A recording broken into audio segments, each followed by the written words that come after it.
Ang mga malaking biotech companies, based na ngayon sa kuwan eh. Nandiyan na yan sa mga San Francisco Bay Area.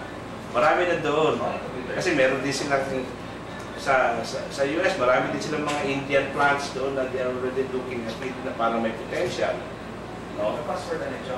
Kasi iba naman din ang plants sa Amerika. No? So meron din sila doon, wala dito. No? Some of them I already tried. No? Yung mga talagang plants na nandun na sa kanila.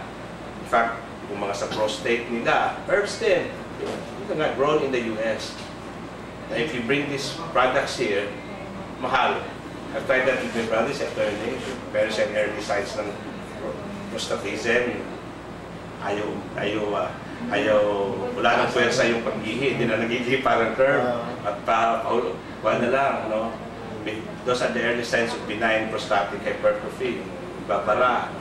Pero I tried him on an herb, coming from the Indian herb in America, introduced that to capsule din, tablet, mga ganyan na doon. Mabilis sila sa ganyan ba? No? Sa US. Of course, they will not use our tawa-tawa, wala man sila. Ang palaya, maybe, wala siguro sila niya. But they have their own group of herbs dito na somehow, biotech ang mag-push. Because of this biotech. Sayang lang tayo kasi nandyan din, meron din tayong mga pagmamalaking mga herbs. Marami.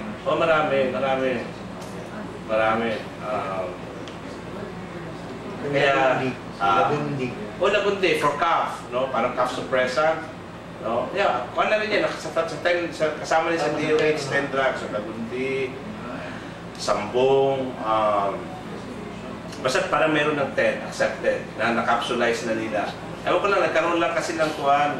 Remember, nagkaroon na ng mga funding nung araw in the early 80s or late 80s. Nagkaroon na ng mga herbal processing plants na there was one in Cotabato, near Cotabato Regional. Tapos I think there's another plant somewhere in Zamboanga. Ganun man sana ang direction niya, pero parang nag-slow down ba? Nag-slow down, nagpusan ng funding. Or ngayon, yung mga early studies nila, nasilip ngayon yung mga entrepreneurs. Ang mga entrepreneurs ang nagpatuloy. First job ko is on yung propagation ng medicinal plants under Dr. Quintana sa Los Baños. Yung mga, lagundi, nakita ko na yun. Kung araw pa yung maliliit. Ginagamit yata din niya abortive. Yeah. Wala masyadong experience with mga yung na-establish sa Department of Health. Wala na ako excitement masyado dyan. Kasi matagal na rin talaga eh. No? Pero napansin ko, may mga bagong pa pala na mas may mga potential. Yun lang tawa-tawa eh. Tawa-tawa sa dengue. Sa only dengue, all forms of mga low ang kanilang count sa kanilang hemoglobin or low yung count ng platelets nila. Pero walang study, walang institution na talagang, or that is one thing na pwede natin pag-aralan when we set this up. No? At ngayon yung kamote juice. Yung kamote tops na yan. Dengue. Pero palagi ko, that alone, itong mga research facility na we already thought of, sa gobyerno na, pwede na natin i-push yan with the congressman in their 3rd district. Di ba niya pwedeng i-slash from sa budget ng kanyang pork barrel? Para bang masimulan lang. Pero tingin ko kung makapag-set up tayo ng isang facility for alternative medicine, hindi mahirap kumain ng funding. Hindi mahirap? Kahit local. Local, oo. Siguro yung kung pwede tayo makapagkuha na isang facility na isang building doon na masabing facility for alternative medicine research. Siguro external kupahan yun. Pero pag nandiyan na yan, madali na ng local funding. Saka kanina lang nagulat nga ako, there was a news na parang ang effort ng Department of Health na aprubahan na sila with that bill allowing them to import raw materials for, imagine, sabi ko, I turn off kagad ako. Why get funds to import the same, the idea of importing, wala pinagkaiba na naman to, sabi ko, sa fertilizer scam, no? allowing, sabi ko that these government departments and agencies should not go into business. Kasi once they import, kasi the idea there is they will import the raw materials from abroad and then they will manufacture. So what will happen to the business sector, those in the business of manufacturing drugs? Ultimately, they will kill the business.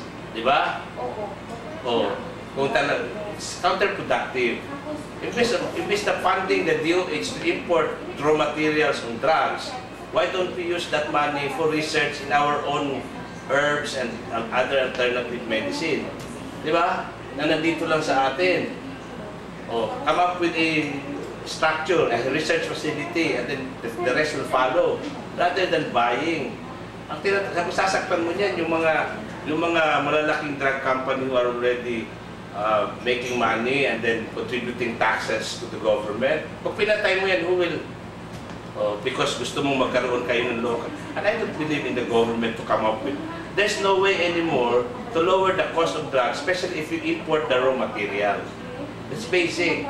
The idea there is they will be funded to import raw materials and the hope that it will lower the cost of drugs. Kailan nangyari? Kailan mangyayari? Yan, it will not. Remember, when you import, you make use of dollars.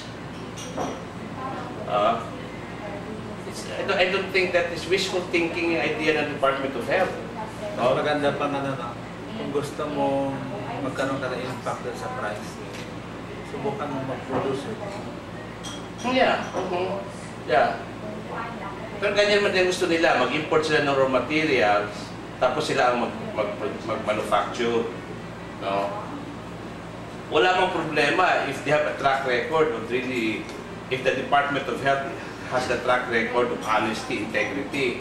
The problem is, questionable yung integrity. Questionable yung, that's the problem there. And then come out with capsules na ang laman, half of it is gaw-gaw, which is already happened with the anti-TB na bigay ng DOH. They're not as good as the, they're not as good as the drugs sold outside of the DOH. Mangyayari yan.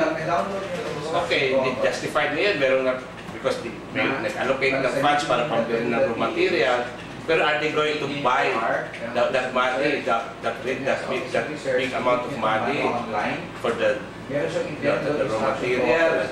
Hindi mangyayari yan. Mangyayari yan, gaw-gaw ang laman, kalahati gaw-gaw. O mura ngayon. Of course, mura.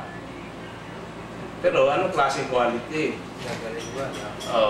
So, sabi ko, mali na naman itong, papasok na naman ang government agency into business.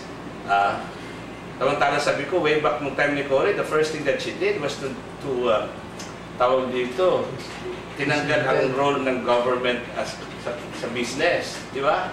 Kasi when you compete with the private sector, they think you will survive as a government when there are no more people that will pay taxes because their business are bankrupt and common sense ba? I don't know what this government is doing about policies. Mali. Impose ka na policies. Actually, ang role ng Department of Health should be a regulator, let's say, regulatory, di ba? Pero huwag ka pumasok sa manufacturing. So para may mga hidden agenda ba? May mga para bang sinabi mo, you come up with UP, no? Yung bang, supposedly, yung bang alam mo na ang role ng UP, number one is education.